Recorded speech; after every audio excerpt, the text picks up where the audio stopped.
Sejam bem-vindos a mais um Hotel Trends. Vocês estão com saudade da gente, né? Esse cara aqui viaja muito e a gente não consegue gravar. É brincadeira, hein, meu irmão? Não vou negar, não vou negar. Eu também não posso falar muito. Mas, aliás, Mas na os passeios verdade... têm sido divertidos. É verdade. Aliás, estávamos viajando juntos aqui há pouquíssimo tempo. A gente foi na missão do Hoteleiros do Futuro, organizado pela Nocta, e por uma pessoa que está aqui, é um dos convidados aqui do evento. Uma iniciativa muito legal. Levamos 20 hoteleiros, né, Pedro? Quase 25 com a gente, né? Se a gente contar, 25. Contando a gente, exatamente. O Hotelier News participou lá também da iniciativa. Fomos a Berlim, na Alemanha. Fizemos lá visitas a alguns empreendimentos e tal, mas também o foco principal foi visitar a ETB Berlim, que é a maior feira de turismo do mundo. Um evento, sei lá quantas mil pessoas passam por lá. 100 mil pessoas. 100 mil pessoas. Por dia? No total. Ah, tá. Pô. No total, 3 dias de evento. Serão 27 pavilhões, todos os países do mundo possíveis e imagináveis estavam lá representados, incluindo o nosso grande Brasilzão, com a Embratur e a Secretaria de Turismo aqui de São Paulo, pelo que eu me lembre. Então acho que pode abrir aqui os nossos convidados. Paulo Mélega, da Átrio, Gabriel Fumagalli, da Xtay. Sejam bem-vindos. Obrigado. Paulo, veterano aqui do estúdio e tudo mais. Obrigado pelo convite, Vinícius e Pedro. E prazer aqui estar do Gabriel lado estreando Gabriel. aqui com a gente. Estreando, primeira vez. Olha lá, a primeira vez. Quem estreia aqui, a gente normalmente Vamos aperta. embora, vamos pra cima. É isso aí. Mas legal, estamos aqui entre amigos. Eu acho que o mais bacana ainda da missão, pelo menos para mim, foi esse networking, a gente se aproximar profissionalmente, pessoalmente. Isso foi muito legal lá no evento, né, Pedro? Fazia tempo que eu não conversava com você, né? Verdade. Aproveitamos, já alinhamos várias coisas dos nossos eventos. Lembrando, o Share Summit agora em abril, no iniciozinho do mês que vem. Logo em maio, no dia 26, o STR Summit. É o que a gente pode falar no momento, né? Mas vem mais coisa por aí. E se apresentem brevemente aqui, porque a gente sempre começa assim. Esse cara aqui muito conhecido, esse também. Mas fala aí, fala um pouco de vocês, como vieram na indústria, em 40 segundos. 40 segundos, tá bom. Bom, já fui apresentado, sou Gabriel Fumagalli, hoje CEO da Xtay, também um dos idealizadores aqui da missão Hoteleiros do Futuro, um movimento que a gente criou no final de 2024 para fomentar a inovação no mercado da hospitalidade, e através dessas missões técnicas a gente consegue reunir um grupo de profissionais que são incríveis e que a viagem se torna um grande mastermind da hotelaria. E dentro da Xtay hoje nós fazemos operações focados numa nova era da hospitalidade, da hotelaria, com tecnologia e uma gestão mais centralizada, e vai ser um prazer trocar aqui com vocês. Realmente a gente acaba se aproximando, essas viagens são muito bacanas para aproximar as pessoas num curto espaço de tempo. Então, vamos contar um pouquinho aqui do que a gente viu lá, não só de tecnologia, mas também da hotelaria, né? Ou vira amigo, ou nunca mais que vai querer ver na vida, né? Depois isso de uma aí. semana. Até agora todo mundo virou amigo. Isso é bom. Isso é bom. Foi legal, conheci pessoas que eu não tinha muito contato, então foi bem bacana e obrigado aí pela iniciativa. Parabéns, inclusive. Vamos Manda, lá. Paulo, se apresente. Bom, eu sou Paulo Mélega, vice-presidente da Átrio. A Átrio, muitos conhecem, é a terceira maior administradora de hotéis do Brasil. Nós temos mais de 80 hotéis hoje em operação. Temos mais de 30 anos de vida, né? Estou há mais de 10 anos na empresa.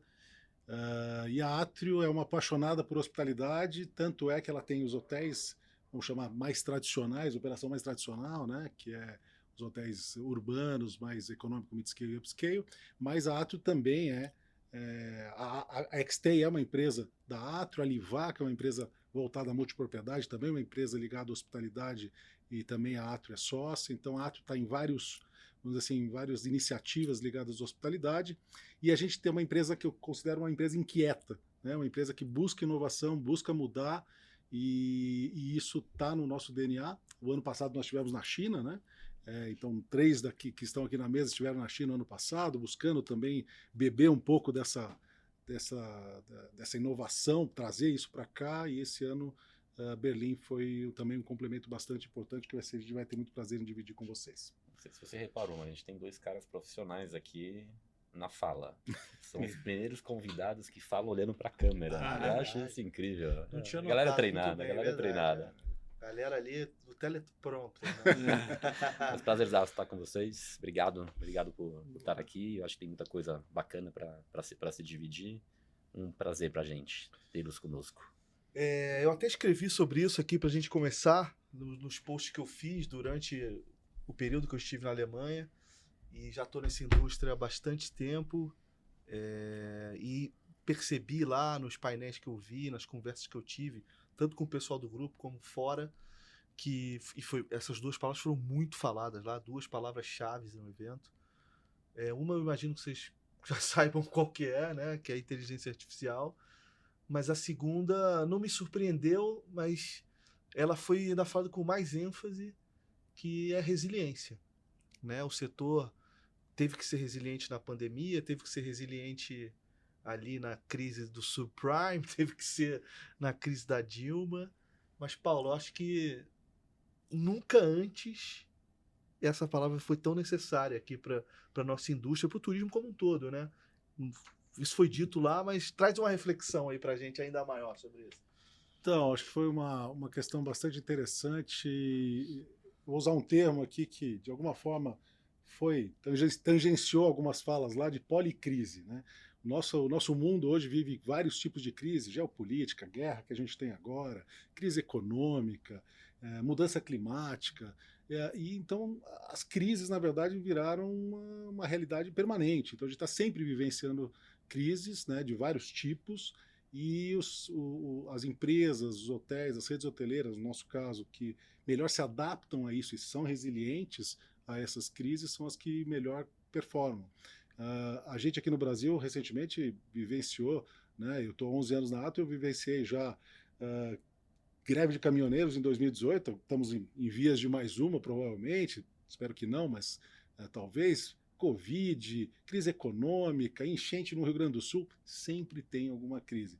Eu brinco que o Brasil está em crise desde 1500, né, e se a gente não souber e não for resiliente, se estivermos adaptados a essa crise, a gente não consegue trabalhar. É isso que eu achei legal, né, cara? A gente está acostumado.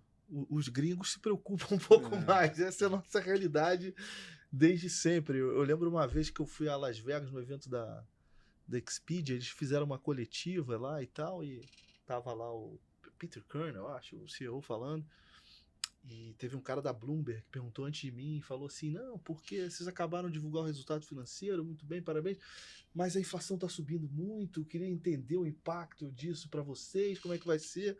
Aí ele deu lá 1000 explicações e tal, e logo depois fui eu.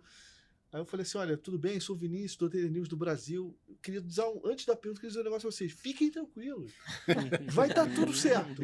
Entendeu? A gente tá habituado com isso. Vai dar certo, mas... Gabriel, eu queria que você falasse um pouco dessa segunda palavra-chave, né? Inteligência artificial estava praticamente em todos os painéis que a gente assistiu lá, né, cara? Verdade, é verdade. E eu fiquei contente de ver isso, porque eu venho acompanhando AI eu venho do mundo de tecnologia já antes de entrar na hotelaria, né? E desde a minha última empresa a gente já mexia com AI em 2021, antes dos LLMs, né? E a gente sempre vai em eventos de varejo, de outras indústrias, e AI já estava muito presente.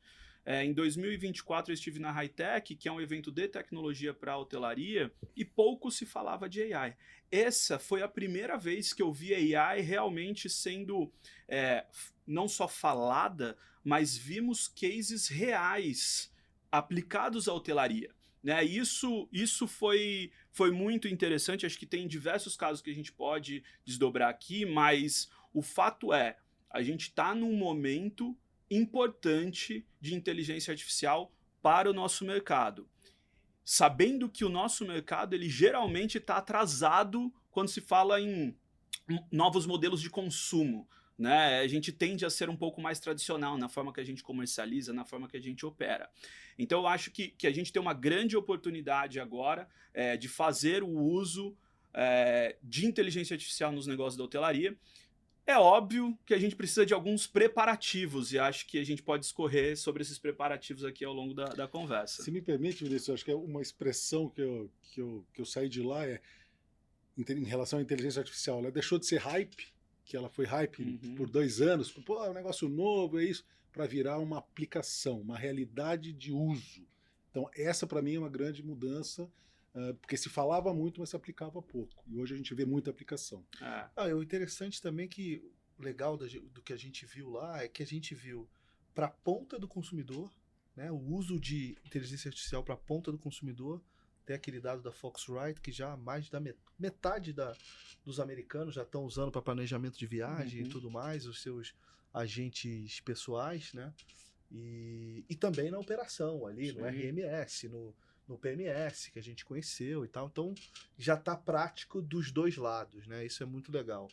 E outra coisa que chamou a nossa atenção, né, Gabriel? A gente falou muito sobre isso, a quantidade de fornecedores, né?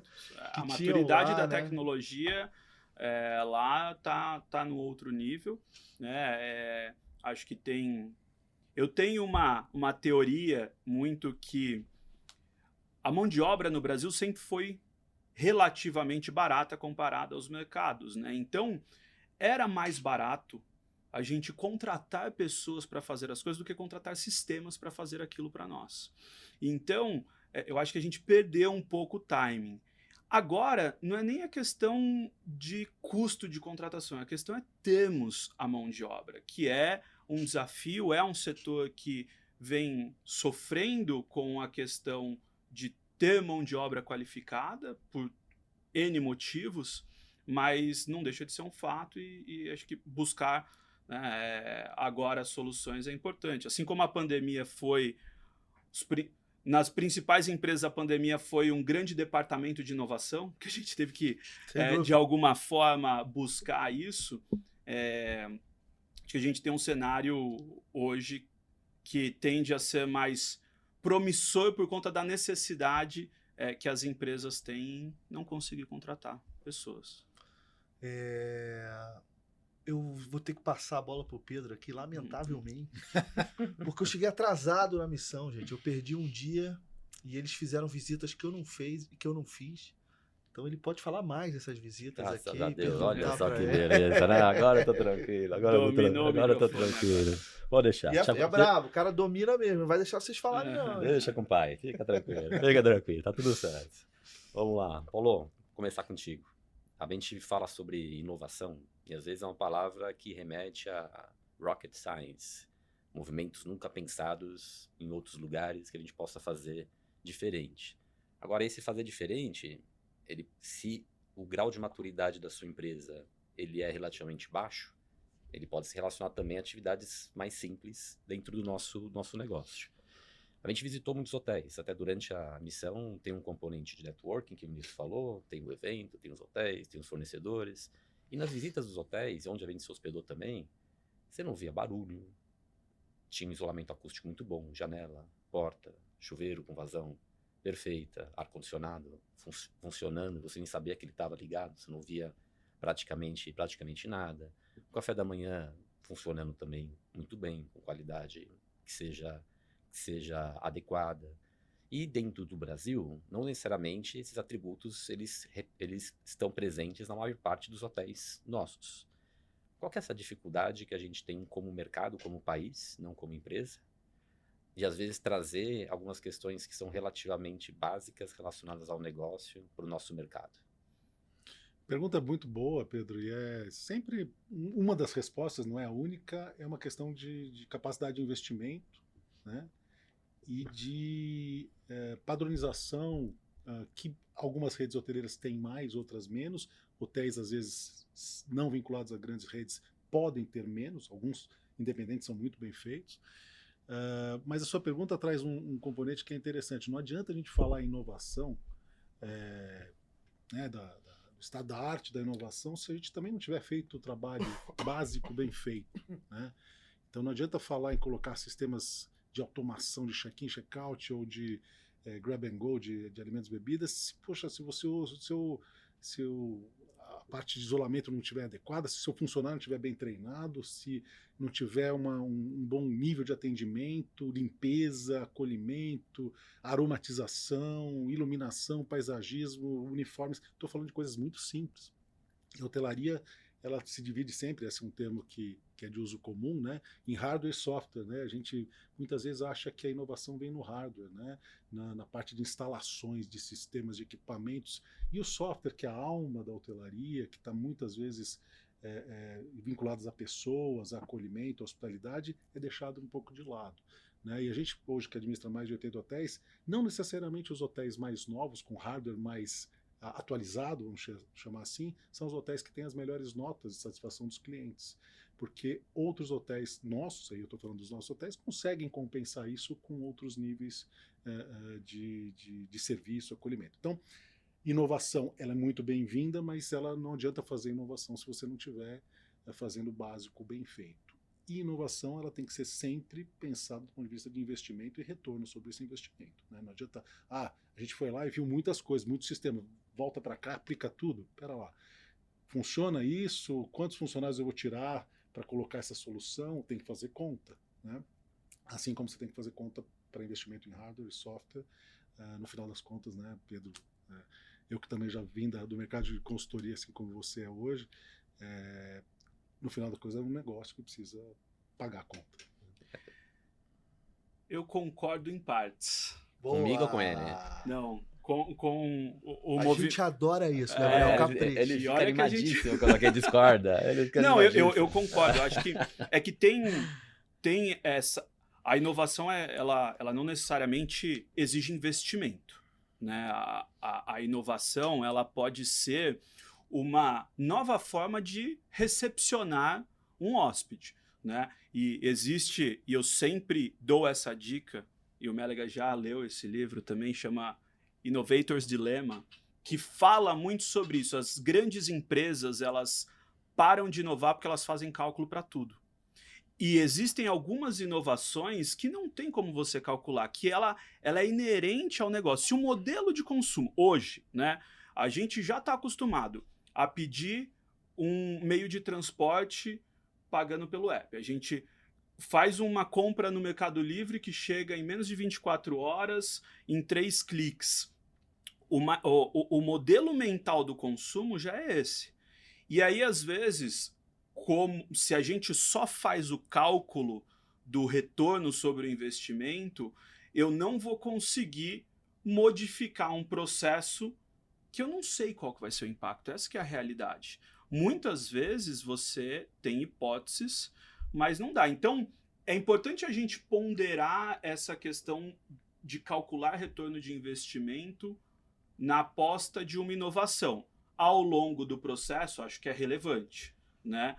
Mas se eu tenho a premissa, fazer o cálculo pra antes fazer... de inovar, muitas vezes, e é isso que o livro traz como tese, muitas vezes você mata a inovação.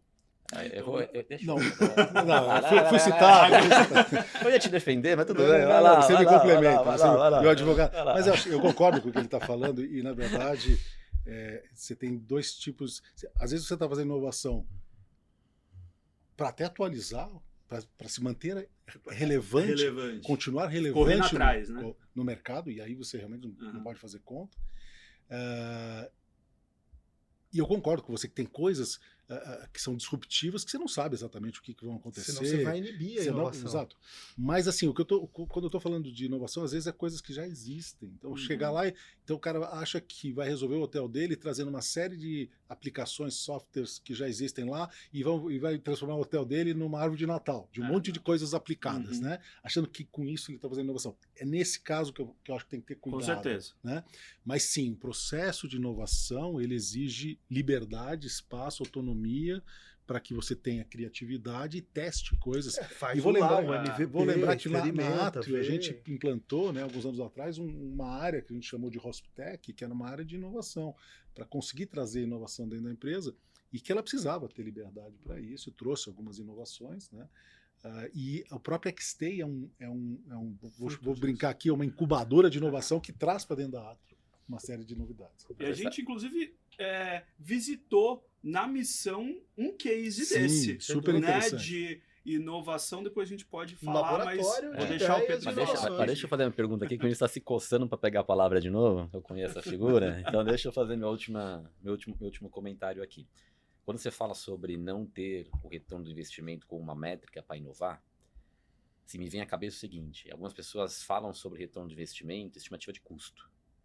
Então fala, olha, eu tenho um processo de inovação, eu tenho essas ideias, isso aqui a gente vai mudar essa questão em relação aos clientes, vai mudar essa questão em relação ao produto, e tudo isso traz, sabe, a pergunta, né, do CEO, da CEO, do vice-presidente, da vice-presidente, quanto que custa? Fala, não, muito caro. E aí acaba.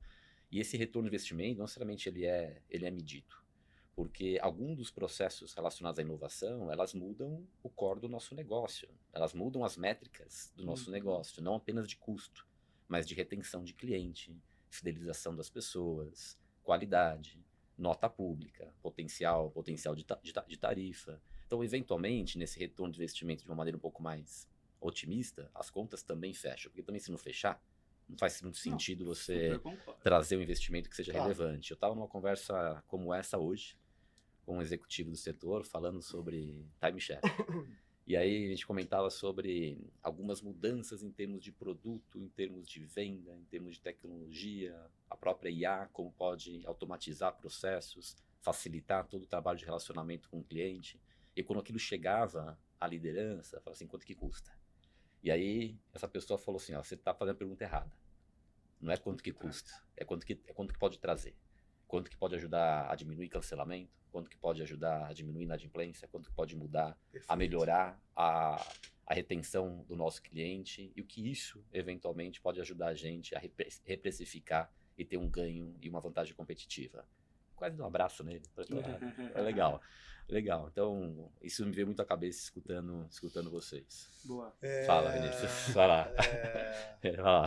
Não, daqui a pouco vai acabar esse podcast. Vai ser um do Pedro e o meu, né? É muito tempo junto. São 35 episódios. 35 episódios. Minha vida não é fácil. Se dá bem, não é fácil, não. Mas então, assim, vamos lá, Paulo. Na prática, cara, acho que é importante mencionar isso, né? A gente falou tanto de IA conceitualmente, tal, taraná, inovação. Mas na prática, onde é que você vê que vai vir essa aplicabilidade aí, aplicabilidade? Essa prática é muito difícil, estou me enrolando ultimamente. Aplicabilidade da IA na prática no nosso setor. Olha, do que a gente viu lá na ITB, né, lá em Berlim, primeiro eu vou começar no tema RMS, né, os sistemas de gestão de precificação dos hotéis, né? Nós vimos lá, mais de 15, né, Gabriel? 15 sistemas de RMS no Brasil, já deve ter meia dúzia, né?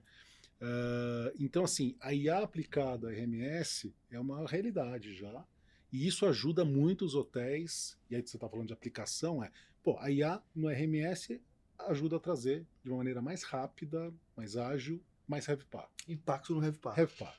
A segunda, você usar IA, e aí você precisa ter dados, esse é um ponto importante. Não adianta entrar com IA se você não tiver os dados por trás, claro, consistentes. Não existe IA sem dados. Sem dados. Então, você tendo seus dados e tem que arrumar algumas redes, alguns hotéis, algumas empresas, tem que primeiro fazer esse trabalho de arrumação de dados. Desafio.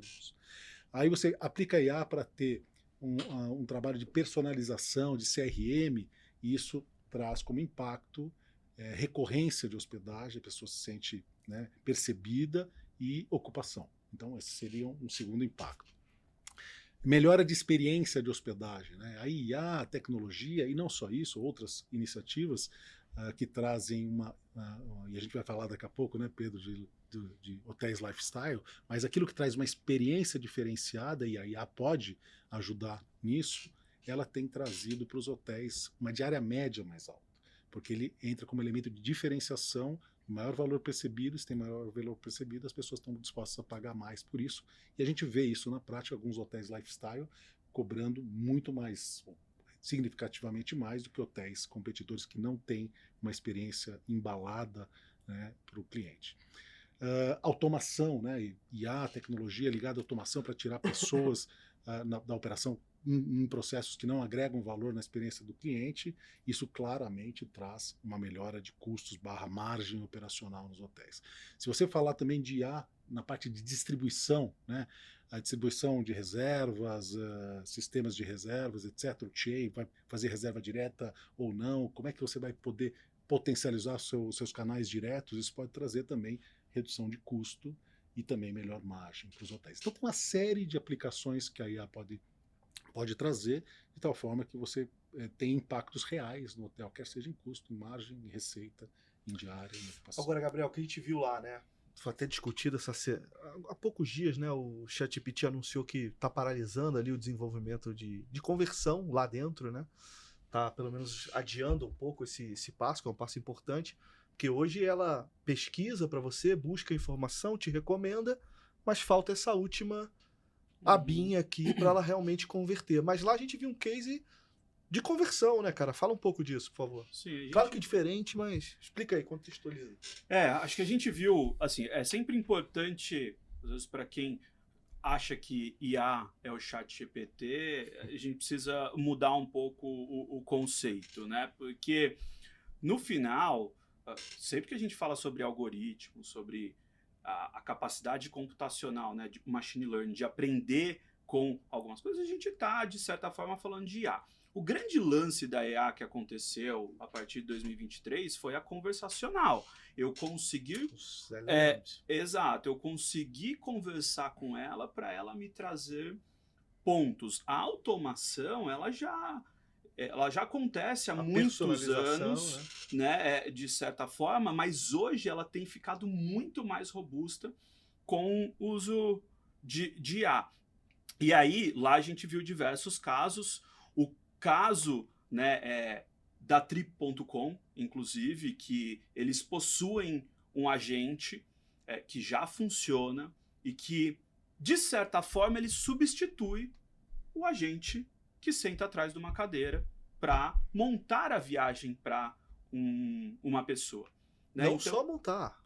Comprar. Exato. Então, você dá a instrução, estou indo para a cidade tal, tenho um filho de tantos anos, gosto de academia no hotel, quero ficar me hospedado, blá, blá, blá, e ela te dá 3 opções, você coloca no carrinho, inclusive com tickets aéreos, e você compra. Né? Então, eu acho que aqui a gente tem, no Brasil, agências, operadoras, são algo forte. Né? Boa parte da distribuição passa por eles. E eu, olhando isso que já acontece em outros mercados, essa tendência da digitalização do processo, acho que vai mudar bastante, pode mudar bastante. Eu acho que né? vai, Gabriel. Eu não quero falar que eu tenho certeza, porque é muito incisivo, mas... então, a gente viu essa aplicação rodando, né? Vimos diversas outras aplicações do tipo, você não precisar mais interagir com o PMS clicando nas telinhas. Você fala, quero atualizar a reserva XPTO 2 noites a mais, mantendo no mesmo quarto. E o PMS faz tudo isso sozinho, a reserva é atualizada. Então, imagina o tempo que isso traz para um recepcionista, né, que precisa abrir 5, 6 abas para fazer isso. Você só dá a instrução, às vezes, por voz, e ele faz por você. Então, essa capacidade é muito legal. Um outro case que eu também acompanhei é do Daily Briefing. Né? Então, uma AI, ela consegue acessar todas as informações do PMS e trazer para o gerente geral falando, olha, hoje você tem 50 limpezas para acontecer, 20 são de saída, 30 são de limpezas de passagem ou limpeza normal, você tem esses 5 clientes VIPs chegando, eles a última vez que vieram aqui comeram XPTO.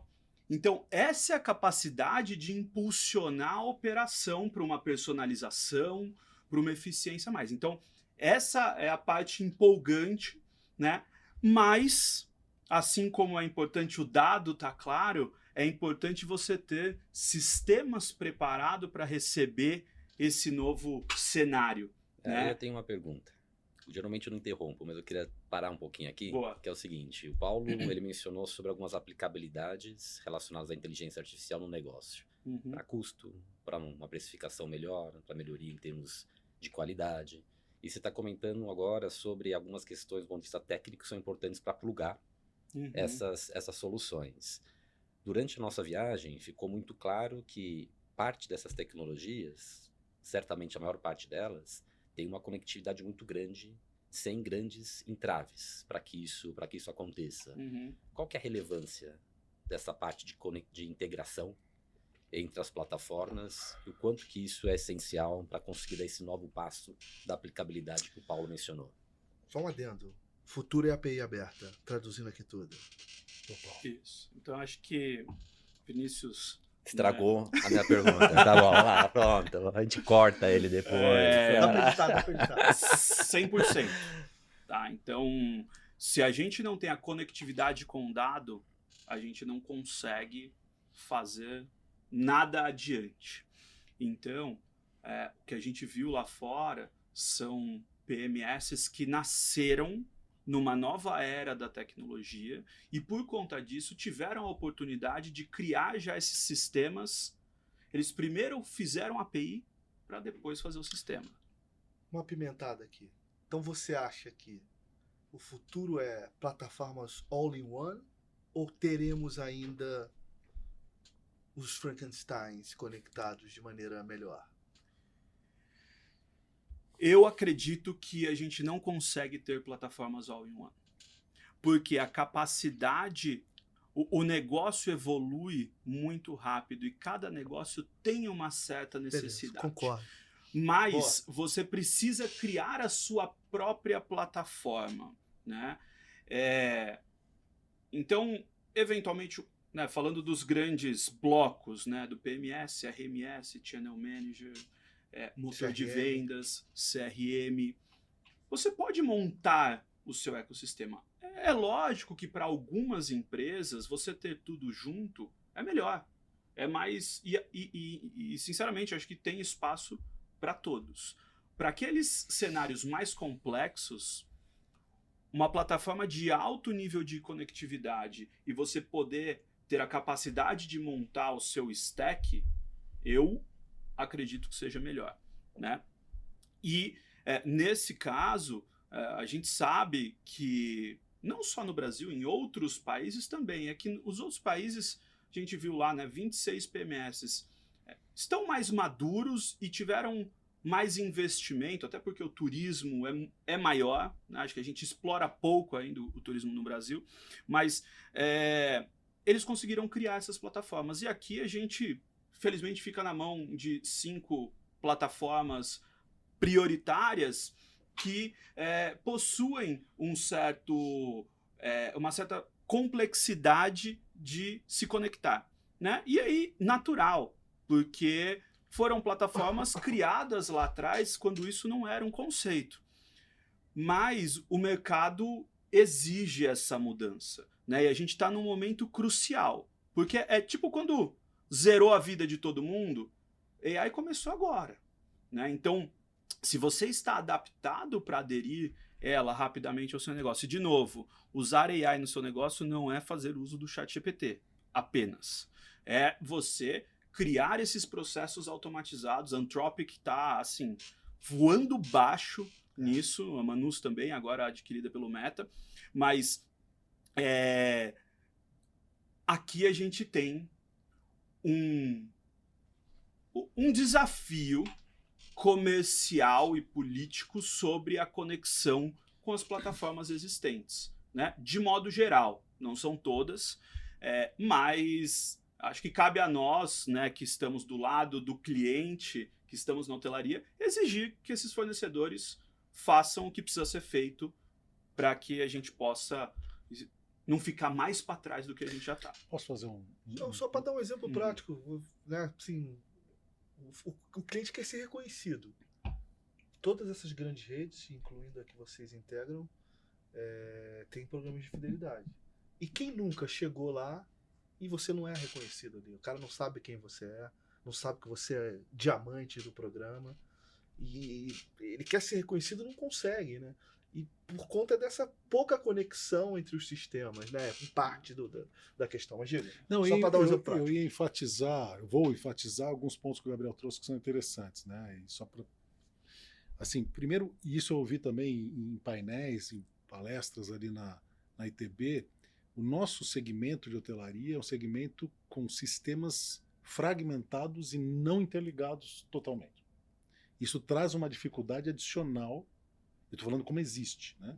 Traz uma dificuldade adicional, principalmente na era passada. Os novos já vêm com a API aberta, permitem mais integração, etc., e facilitam você entrar com IA, com automação, com inteligência para dentro deles. Então essa é uma realidade. Então o futuro vem no API aberta, foi a resposta que você já deu à pergunta que o Pedro acabou fazendo. Não, mas o Mas Gabriel sem API, acrescentou brilhantemente. Mas acho que Ninguém esse é nem um mais ponto... lembra da resposta do Vinícius. É. Depois do complemento Mas eu acho que esse é um Gabriel. ponto super relevante, né? Sem API aberta. E outro ponto relevante a gente não citou ainda, mas é um complexo de vira-lata nosso, né, como país. A gente falou com diversas empresas, né, e muitas não demonstram ainda que não faz parte da estratégia delas estar no Brasil. Então a gente visitou lá 20 e tantos PMS, 15 RMS, daí você fala assim, não, não tem no Brasil. Não. Era a pergunta que eu ia te fazer, quem dá a má notícia aqui? Né? E só um tópico, assim, pro hoteleiro, né? Não quero ensinar ninguém, mas assim, se seu fornecedor fala que tem uma API aberta, fala, tá, me passa a documentação na URL do seu site. Porque quem tem plataforma de API aberta tem a documentação publicada. Não é, não, eu tenho API, o cara vai mandar o desenvolvedor desenvolver a API para o que você precisa. Não. Plataforma de API aberta com alta conectividade publica na internet as suas APIs. Então essa é sempre a dica para o hoteleiro quando for contratar uma plataforma e pergunta, tem API aberta? Tem? Então tá bom, me manda aqui a URL para eu acessar. Acho que esse é um ponto crucial aí. Mas você sabe que essa discussão sobre tecnologia, soluções, avanços que a gente pode ter no nosso negócio, o ano passado eu fiquei 60 dias na minha casa. O restante foi viajando. E algumas questões básicas, até um tempinho atrás, eu ficava em hotel de rede que eu tinha que preencher a ficha de novo. Eu falei, gente, já fiquei com vocês tantas vezes, meu dado não tá aqui. E não tava ali. E aí eu tinha que preencher manualmente aquela fichinha. Teve um outro resort, nesse caso, que foi curioso, que eu falei, olha, eu venho aqui todo trimestre, praticamente. Ou um trimestre sim, outro não. Assim, vou ter que preencher de novo? Porque a gente joga fora. Eu falei, se você vai jogar fora, então assim, eu nem preciso preencher. No caso de alguns hotéis mais sofisticados, eu não conseguia pagar porque a pessoa que fez a reserva para mim, ela colocou 2 quartos, e aí o sistema entende que ela vai ficar nos 2 quartos. Eu falei, mas ela não vai ficar nos 2 quartos, uma das pessoas sou eu. Então ela precisa avisar a gente. Aí eu falei, tá aqui. Não, ela tem que mandar um e-mail. Então, a gente tem tanta ainda fricção relacionada ao negócio, e um simples pagamento no Brasil, em algumas dessas casas, com um Apple Pay, também não funciona. Eles têm que estar com cartão físico, eu não sei vocês, mas eu já não uso cartão físico há muito tempo. Então, aquela questão sobre voltar para as questões básicas, tem ainda uma estrada bastante razoável para a gente andar. A gente implantou na Atrio, junto com a Core, o Opera Cloud, o sistema de Opera Cloud. Pode ser uma surpresa para muitos dos hoteleiros, mas as grandes redes no Brasil, elas tinham os dados dos seus clientes por hotel não interligados, tirando o programa de fidelidade, né? Então, o sujeito se hospedava em São Paulo e na mesma rede no Rio, o dado de São Paulo estava em São Paulo e o dado do Rio estava no Rio, né? E era por isso que muitos precisavam preencher isso constantemente. Então, hoje os sistemas são em nuvem, interligados. Mas, mesmo assim, existe um problema também do dado da pessoa. É muito provável que em várias redes tenha o Pedro Cipriano com Y, com I, com não sei o quê. Tem vários profiles seus, né? CPF só tem um, né? CPF só tem um. Mas, assim, provavelmente tem vários profiles seus. Então, quando eu falo de organizar dados, é isso. Organizar dados, senão você não pode falar, eu vou fazer, então, agora check-in digital automática. Bom, se os dados são todos errados ali atrás, não vai funcionar. Tem uma coisa que a gente precisa avançar. Deixa eu aproveitar que você comentou algo agora, Paulo. Vou mudar um pouquinho do tema para a gente parar de falar sobre tecnologia, sistema e voltar para algumas outras questões relacionadas à inovação. Eu queria falar sobre produto.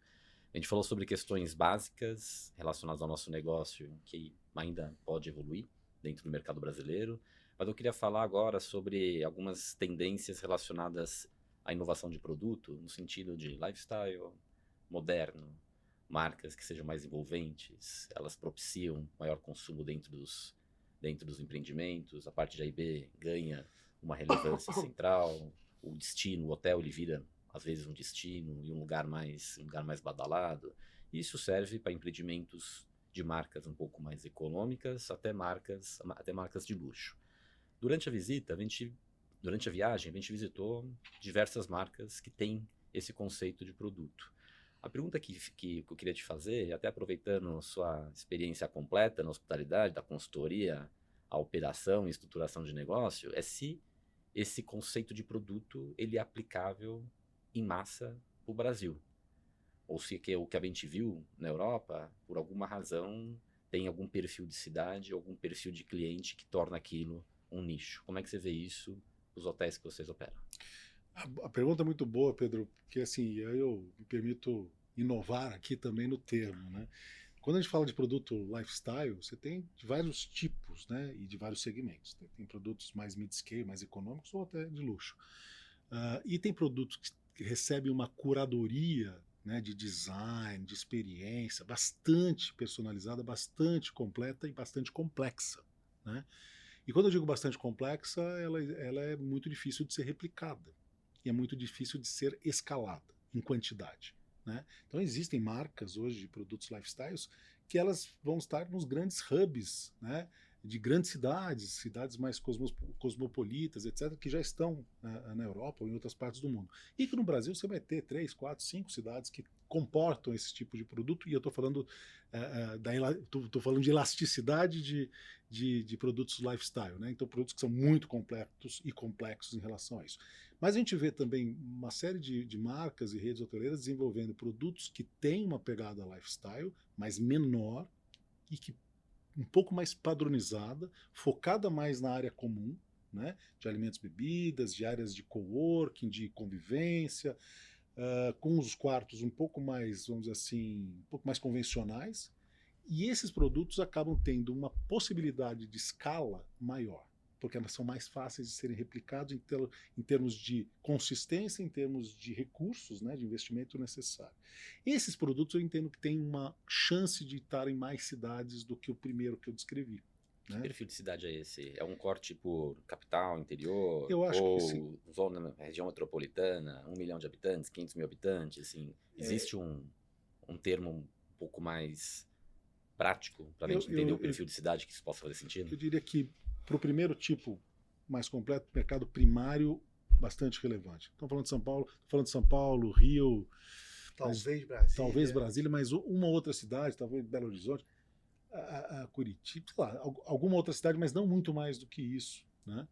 Esse segundo segmento, que eu estou falando de um lifestyle mais comportado, vamos chamar assim, mais replicável, eu acho que ele pode estar nas grandes capitais, nas principais capitais, e cidades também que às vezes não são capitais, mas são cidades relevantes. Eu estou falando de Campinas, Guarulhos.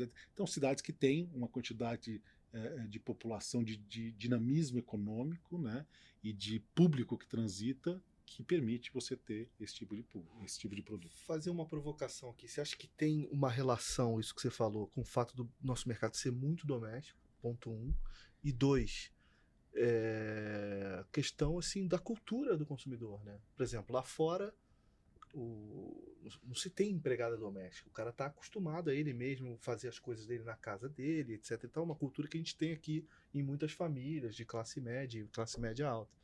Coisa que a gente não vê lá fora, né? Não tem babá, não tem não sei o quê. Então o cara não se importa se não arrumou o quarto, ele mesmo arruma. Tem uma questão de educação aqui também. Você acha que faz sentido também? Eu acho que assim, com certeza o nosso mercado é predominantemente doméstico, tirando algumas cidades, tipo o Rio de Janeiro. Vim do Rio de Janeiro essa semana, né? Foi uma viagem a trabalho.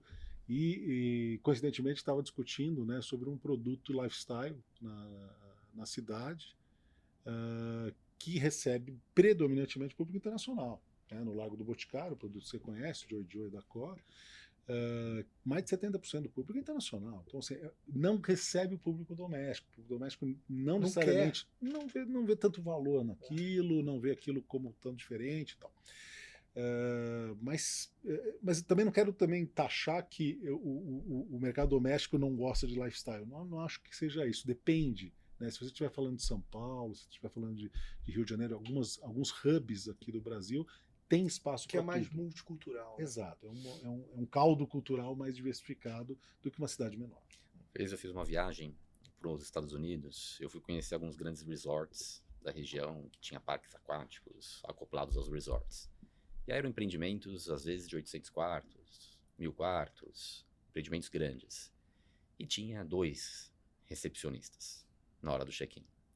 Aí eu fiquei olhando, né? Falei, onde é que se faz esse check-in aqui? E vários totens para check-in automático. Vários. Tinha alguém te dirigindo, às vezes, para a estação, falava, é por aqui. E o pessoal chegava lá, em alguns segundos, fazia o check-in, pegava o cartão e ia embora. E aí, quando aparecia alguém com mais dificuldade, tinha um recepcionista para ajudar. Essa solução, até colocando o chapéu da Livá, modelo de resorts, as multipropriedades, que de certa forma tem uma escala relevante. Você enxerga isso sendo aplicado ao mercado brasileiro, sendo um cara de operação?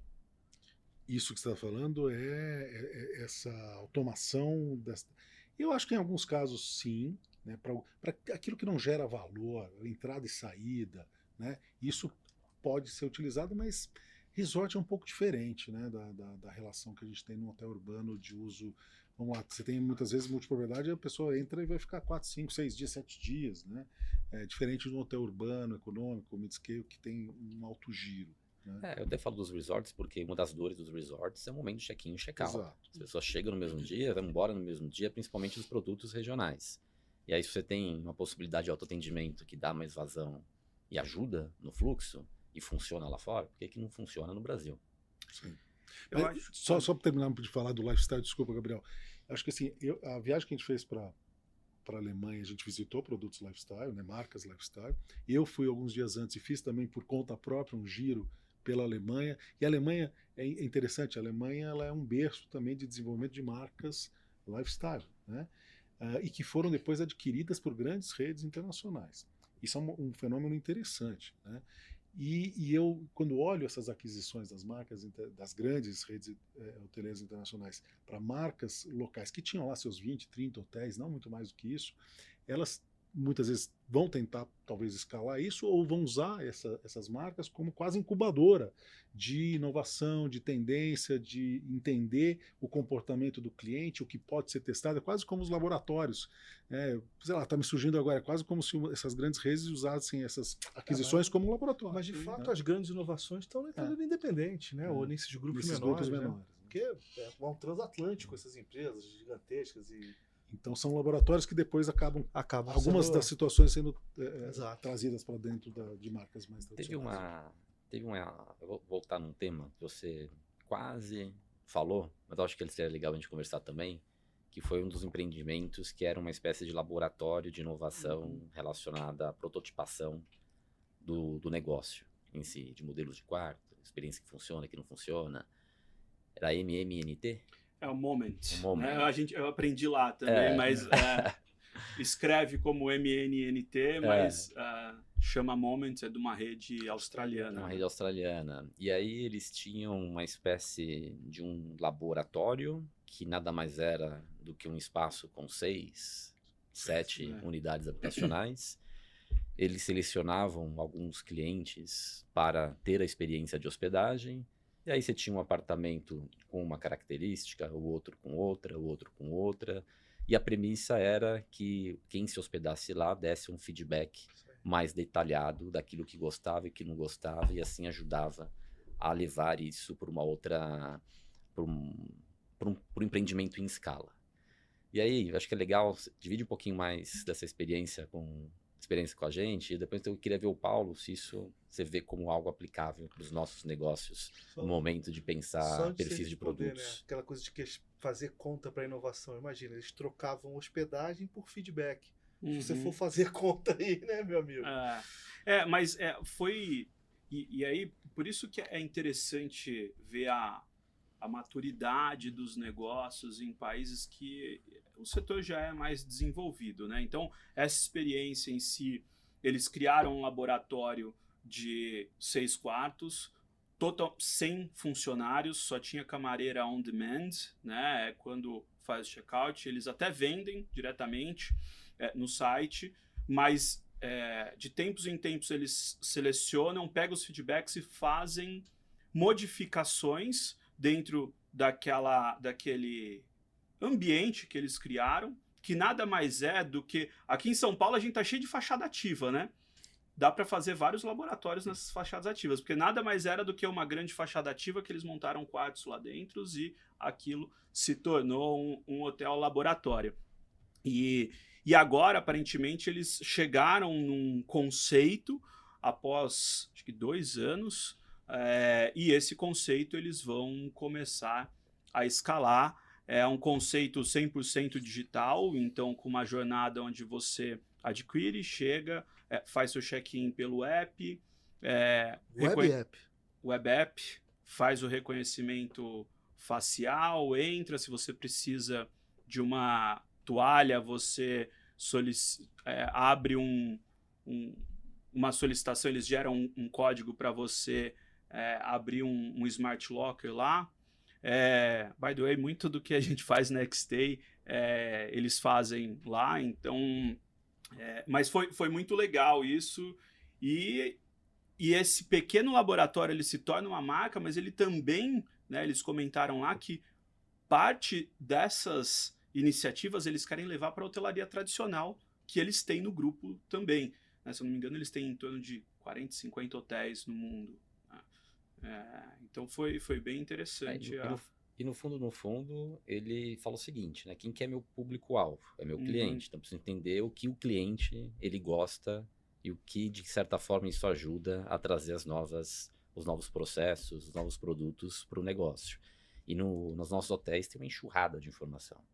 Tem o que as pessoas visitam no site, quando é que elas fazem reserva, quanto que elas pagam, no momento que elas consomem o produto, de onde que elas são, qual que é o perfil dela, o que ela gosta de consumir, o que ela não gosta de consumir. Assim, como é que a gente transforma isso, Paulo, em algo que seja acionável dentro do produto? Até o próprio exemplo do Moment. Ele pode inspirar algum processo de validação de experiências de produtos no nosso negócio? Eu acho assim, vou me permitir usar de novo o termo elasticidade, não briguem comigo, mas assim, quase elasticidade de como testar a inovação. Eu vou brincar que eu que inventei, ele copiou, mas é mentira, foi dele a ideia. Quer dizer, o que a Moment, né? Moment. Faz condições ideais de temperatura e pressão, porque eles têm um espaço em que eles têm muita liberdade para testar coisas num ambiente controlado, sem interferência de clientes que já estavam acostumados com aquele hotel, etc. Então, eles têm um ambiente muito puro para testar aquela inovação, o que é ótimo. Agora, by the way, né, conectado ao hotel, porque em cima eles têm um hotel tradicional. Então, deu algum problema ali, alguém desce do hotel. Mas esse espaço de um laboratório puro de teste de inovação, eu digo que não é todo mundo que vai poder ter, né? Não é qualquer rede que vai poder ter. Seria muito legal que tivesse, mas a realidade provavelmente não é essa. Aí eu vou pegar um exemplo que a gente usa na Atrio, né? Então, que é um pouco da sua pergunta, a gente quando inova ou muda porque inovação às vezes pode ser mudança de um processo, pode ser fazer um pouco diferente do que se fazia, né? Tentando algum tipo de melhoria ou de experiência de hospedagem, ou de agilidade, ou de custo, etc. A gente normalmente faz um piloto no hotel, testa aquilo, para depois replicar para a rede, né? É um ambiente diferente daquele ambiente puro que eu acabei de falar do Moment, mas é um ambiente ainda um pouco mais controlado, porque eu não interferi toda a minha base de hotéis e eu fiz aquele teste, posso recuar, né? Ou posso acertar aquilo para depois espalhar. A gente está nesse momento, por exemplo, a Xstay está desenvolvendo uma aplicação de gestão de manutenção e governança que a gente vai trazer para dentro da Atrio, e a gente vai fazer um teste piloto em alguns hotéis, em poucos hotéis, até acertar isso e depois expandir para a rede, e pegando muitas vezes feedback de clientes que já estão, dos próprios gestores, da equipe que estão dentro dos hotéis, para depois você ampliar isso. Tem outras formas de fazer inovação que a gente acabou de escrever, pode ser uma aquisição. Você pode falar, puta, esse cara faz um negócio muito diferente, eu vou adquiri-lo, trazer para dentro da minha base, para trazer esse caldo de inovação para dentro da minha rede, né? Então tem várias formas de fazer isso. A gente está se aproximando do fim, e aí eu queria aproveitar aqui que eu sou o único não hoteleiro consultor aqui, embora eu quase me considere um, que é uma pergunta para os três. pode até começar, Pedro Cipriano. O que você voltou de principal da viagem? O que foi o principal insight que você voltou da viagem? Isso não estava no roteiro. Mas é uma boa pergunta. E para quem não tiver tempo, depois tem um artigo do Pedro muito bom que ele colocou lá. Então, leiam o artigo do Pedro também. 12 insights da viagem, que está no Hotelier News, e que tem um link para um manual que esse senhor aqui fez, o Gabriel, com 315 empresas de tecnologias do evento. Então tem conteúdo Mas vamos legal. lá, você escreveu 12, mas eu quero o principal, por favor. Eu acho que o principal, eu nem sei se está lá, eu vou ter que revisitar o artigo, que é o seguinte, pensando aqui com vocês, é que o processo de inovação, para a gente que está mergulhado nas nossas empresas, ele exige, ao meu ver, um olhar para fora. É aquele momento que você tira a cabeça daquilo que você faz no dia a dia e você se permite ter uma relação com o mundo exterior. E a gente estar no Brasil é legal, nosso país é um país diverso, mas também é um país com uma certa homogeneidade de produto em diversos perfis de cidade. E quando se fala sobre a missão Hoteleiros do Futuro, que o Gabriel idealizou, e aí ele comentou com a gente apoiou, falou, vamos fazer juntos, eu achei super bacana. De largada a gente falou, vamos fazer, porque você está um outro ambiente, numa outra cultura, um outro perfil de empresa, um outro perfil de negócios. Simplesmente, você pode chegar e falar assim, isso aqui é aplicável ao meu negócio, ainda que com algum ajuste. Você não precisa estar numa sala, sozinho, ou com a sua equipe, pensando no que diferente pode ser feito. Olhe para fora, pegue bons insights e traga aquilo para o seu empreendimento. Para mim, esse é o principal, um dos principais insights, e eu acho que a gente, como empresário, como executivo, como investidor, deveria exercitar isso para conseguir dar as outras camadas de avanço no nosso negócio. Paulo, principal insight da viagem que você voltou? Principal insight é que a gente está atrasado. Né? A gente fica um pouco angustiado quando faz essas viagens, elas são inquietantes, mas elas trazem uma inquietude que é benéfica de falar, puta, eu preciso agir, preciso mudar. Então, assim, a gente sai dizendo assim, pô, a gente precisa mudar algumas coisas que a gente faz na nossa indústria. A nossa indústria, vamos usar um pouco o termo, eu faço parte dela há mais de 20 anos, ela é um pouco jurássica, né? Então a gente precisa trazer inovação. E aí eu vou pegar um pouco da fala do Pedro, que é o seguinte, ele falou de olhar para fora. Eu acho que são dois movimentos, é olhar para dentro e para fora. Olhar para dentro é arrumar a casa é fazer as coisas básicas bem feitas, arrumar os dados e arrumar uma coisa que a gente falou pouco aqui hoje, que é qual é a estratégia do seu negócio.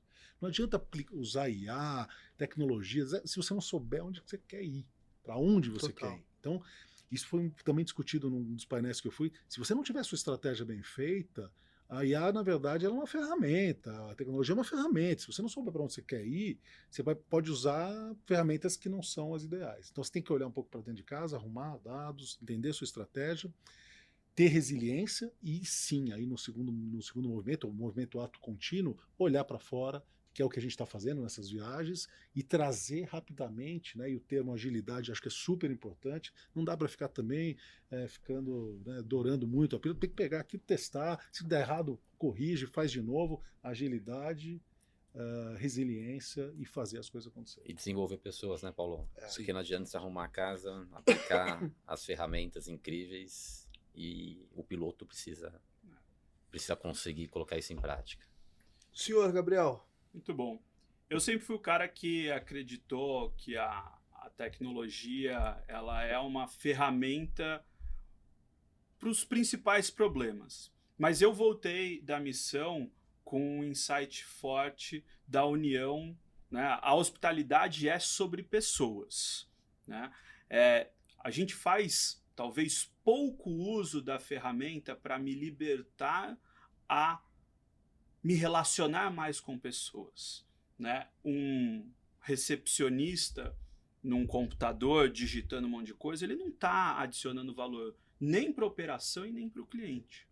Então, vendo toda a maturidade de negócio lá, eu realmente volto com a certeza que a gente consegue potencializar a hospitalidade, o lance do humano agregando valor para o humano, que isso a IA não consegue fazer, né? Mas que a IA tem um potencial absurdo de revolucionar todos os negócios, mas principalmente o da hotelaria. Às vezes, a formação hoteleira ela é muito intrínseca e fechada no pessoas com pessoas. E aí existe um certo receio de colocar tecnologia no meio.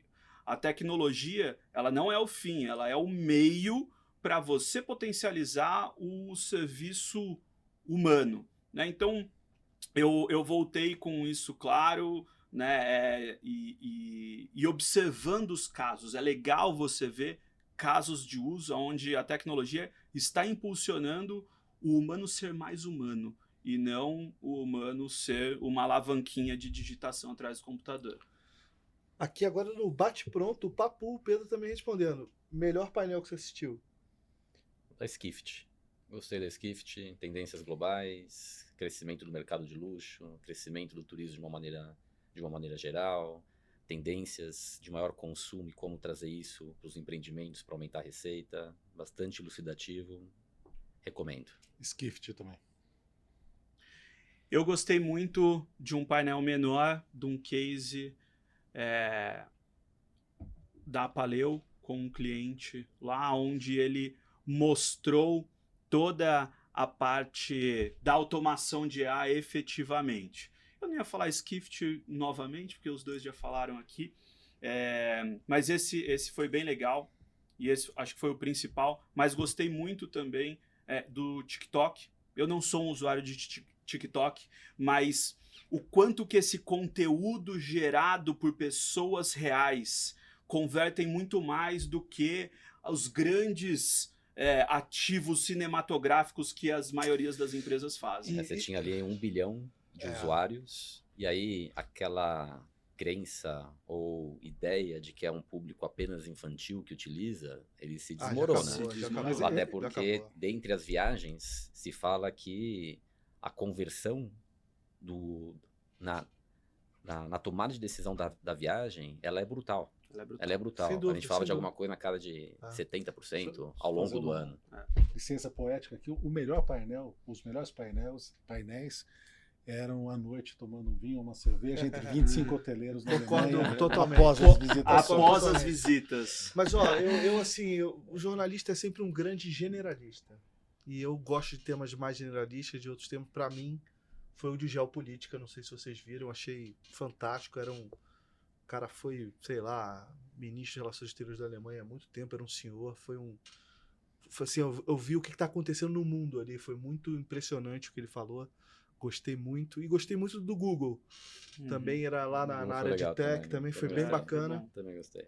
E é isso, pessoal. Concordo com o Paulo. De fato, o melhor foi estar com vocês, sem nenhuma dúvida. Foi muito bacana. E se você quer estar com a gente também no próximo, né, para aproveitar tudo isso. Para onde a gente vai? Para onde a gente vai? Não podemos falar ainda, mas segue lá, @GabiFumagalli, Pedro, Hoteler News, que a gente vai anunciar a próxima missão. E com certeza vai ser muito legal e fomentar a inovação também do negócio da hotelaria. Não só da hotelaria, né? Da hospitalidade como um todo, do turismo. Essa dupla aqui tem meu voto. Não sei quem que vai ser o presidente, quem vai ser o vice, mas a galera fala bem, né? Não, aqui eu tava comentando com o Pedro, que eu tava em outra câmera, assim como o Gabriel é o único que olha pra câmera e consegue falar. O cara é bom, meu amigo, o cara é bom. Antes de finalizar, queria agradecer os nossos parceiros aqui, a Noctua. Temos vários projetos juntos já há algum tempo. Aqui o site número 1 de notícias da hotelaria. Queria agradecer também a TOTUS e, claro, ao Rafael Cesseri, que nos cede aqui da R1, grande parceiro que nos cede aqui esse espaço para a gente gravar nosso podcast. Rafa, obrigado. Produção aí, obrigado. Campeoníssimos, como sempre. Valeu mesmo. E até a próxima, pessoal. Tchau.